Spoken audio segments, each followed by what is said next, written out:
it's okay to be different. Yeah. Okay? Discover other things about yourself that even your grandparents might have not discovered about themselves. Okay? And then you move on. Otherwise, the whole point of Zola 7 is pointless. Yeah.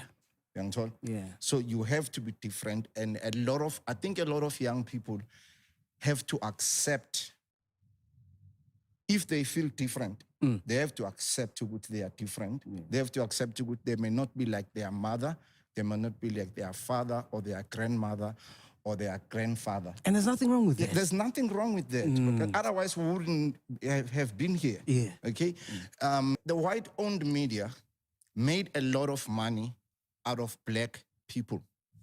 They almost never write anything about their own white people. Okay? They made a lot of money out of black people. And then I've got enough music. If I die today, my children will be able to release an album of mine every year for the next 50 years. Oh, dope. Yeah. Dope. Dope. I got those. Can I feature in the songs? You may not feature. I will not be used again. It's not gonna happen. But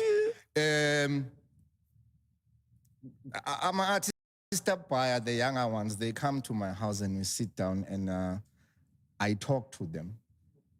Lucky most of the time, I'm able to stop them before they sign.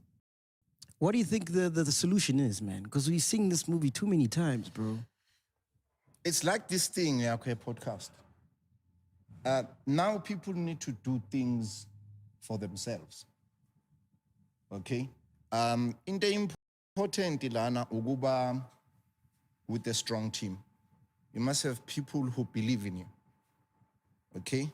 About cameramen. Yeah. Once you have a strong team, then you can do things yourself. Other than, I hear you young, dumb people talking about the crew. Yes. This is my crew. The word crew comes from the shipping industry. Okay? A crew, when everybody is on a ship, everybody has a purpose. Otherwise, you may not be in the ship. You know it gets wild in the basement. The music is a vibe in the basement. Entertainment style in the basement. So dope, so good, you can taste it. Pure heat, no cold in the basement. Motivate your soul in the basement. Entrepreneurship goes in the basement. You want some basement sound here, take this. Greatness. Man, I'm so glad that this interview was held. Zola 7 is an icon, man, in South Africa's music. He has proven time and time again that he's like legit. He's an icon. There's so much to say about this guy. Like, not just is he like a great musician. He's a big-hearted philanthropist. He's an amazing actor as well. Like, we used to watch Yizo-Yizo back in the day. It was rated R because the things we saw there were a bit extreme, but like what he showed us through the camera was just amazing, heartfelt acting. And in this interview, he goes through a lot, and I'm just grateful for macg, the podcast, and they were holding me down with these interviews. And without further ado, let's get right into it. In this interview, Zola 7, the legend, talks about being different. It's okay to be different. And before we get there, I just want to say Zola 7 is, for those who don't know, is like, you know what DMX was? That was Zola, but he had like a Kwaito twist to his music. The element of rap and hip-hop, the gangster, rough, ragged type of music, but you really enjoyed it. Like if you compare him to any other artist, I closely link him up to DMX. Anyway, ad break is over. We were saying Zola 7 talks about it's okay to be different, it's okay to be unique, it's okay to be an individual. Oftentimes, or what the system has created is that it wants us to blend in, to be the same, and not everyone is made to fit that cut. I mean, you look at the system of education.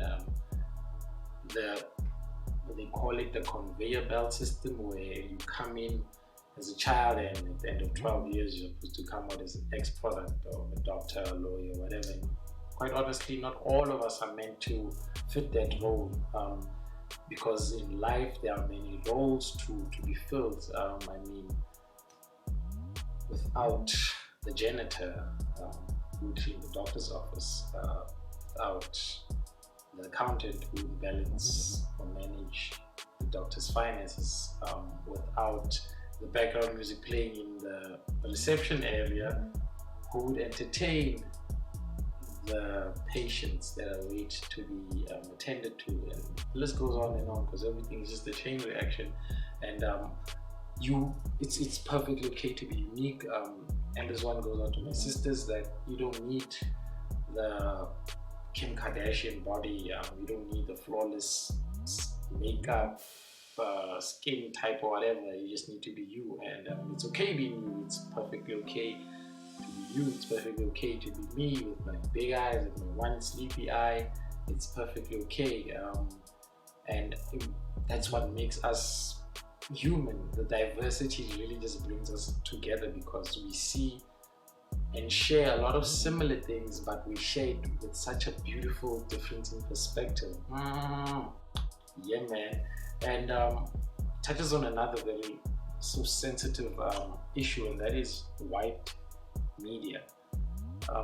The media as a whole, man, it's just messed up. I mean, if you were to just take like 15 minutes and watch the news, I don't know about you, but like 15 minutes of watching news and I get really anxious because of what, like, the propaganda they're trying to push. And it's very rare that you find, like, in a newspaper article or in a news report, white people doing bad things. And I'm not saying that they should, however, but I'm just saying that the equation should be balanced. Oftentimes what media shows is this black man killed X amount of people, but they never show the white people, and how the white people mistreat people in Cape Town, or how racist white people are in South Africa, and how even till this day and age you still find people that don't want to speak native languages like isiZulu, isiXhosa, Sotho, Tswana. They still want to be addressed in Afrikaans, and a lot of, even in like our education system, if I may say that, I really don't feel or see the need of having Afrikaans as a compulsory language. I mean, it should be very optional. Other languages should be introduced and really drill down as much as they do with Afrikaans. And that's just me, that's just my thoughts. But what I'm trying to get at is that white or media is controlled per se by white people. I think it's Oppenheimer.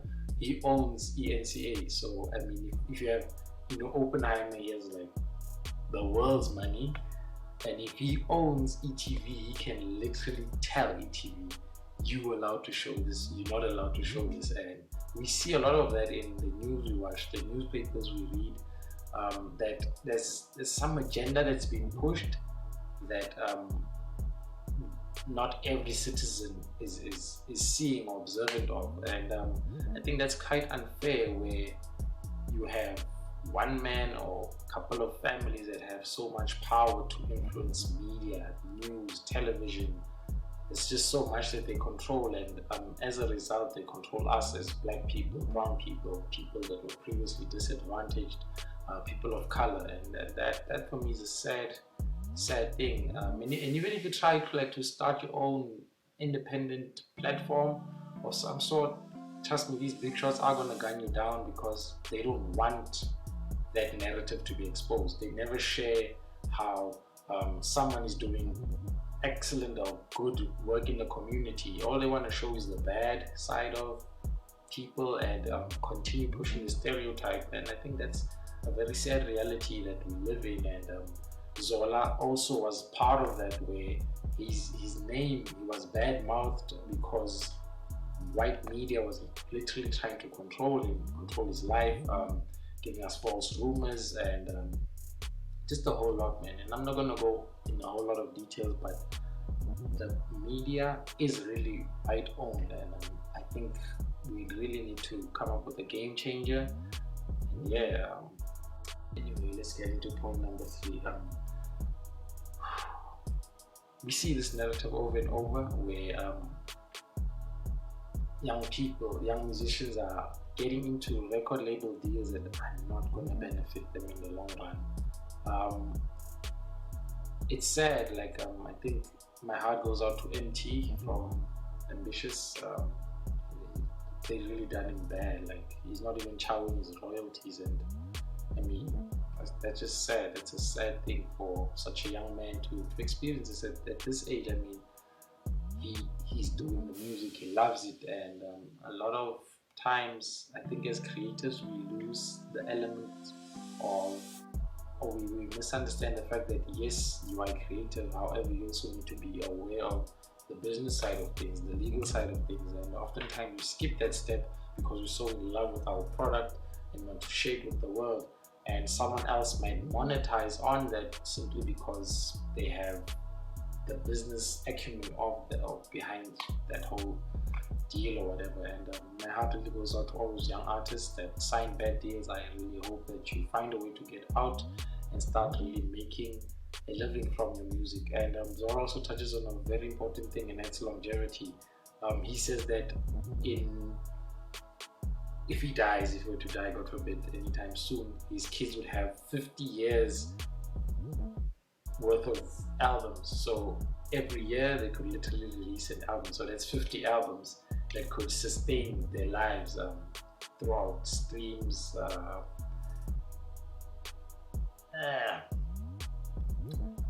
What the hell? So his children can live off the streams, the royalties, and all the other sources of revenue that come from his music. And I think that's a very good way of looking at things, where as a young artist you really need to start thinking ahead. Yes, you might not have kids in your mind right now, but you need to think ahead. Like 10 years from now, will I be living off my music? Will I still be getting checks from my music? And I think signing up with your distribution deals, making sure that you got all your paperwork in order, I think you can really flourish with music, because music is one thing that will live forever.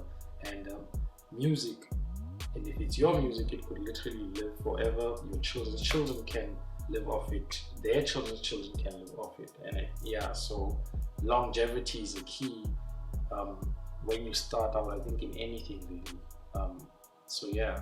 That's what's up, man. Longevity, and really getting yourself geared up with the right people, the right lawyers, to make sure that you strike and sign off the right deals.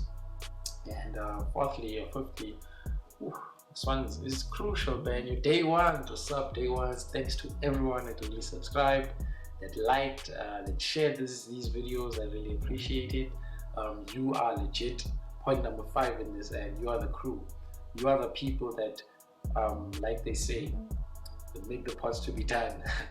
Because without you, there really is no platform to share all these things. And I think we need to have such platforms for information to keep continuing.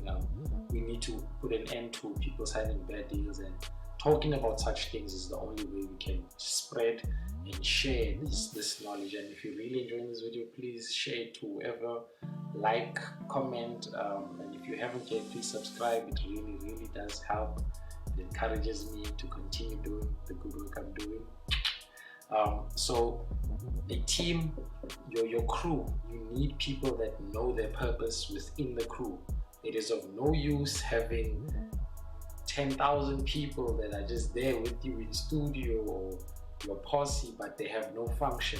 They're just out there popping bottles, calling girls, just organizing flimsy stuff that don't actually push the needle of your artwork or your craft. You know what I'm saying? So it is important to surround yourself with people that share the same vision, people that want to go or take this to the next step. And that's it for today's video. I really hope that the message came through to you, and I really hope that it inspired you to relook at things and to consider certain things regarding your creativity, your music, your career, wherever you are, whatever space and field you are in, to really consider and look at things, and that will really shape your mind. If you really enjoyed this content, hit the like button. If you have something to say, if you appreciated the video, drop something in the comments. And if you feel that this video needs to get to someone who will impact, please hit the share button. And if you really want to be a day one, hit the subscribe button. Thank you.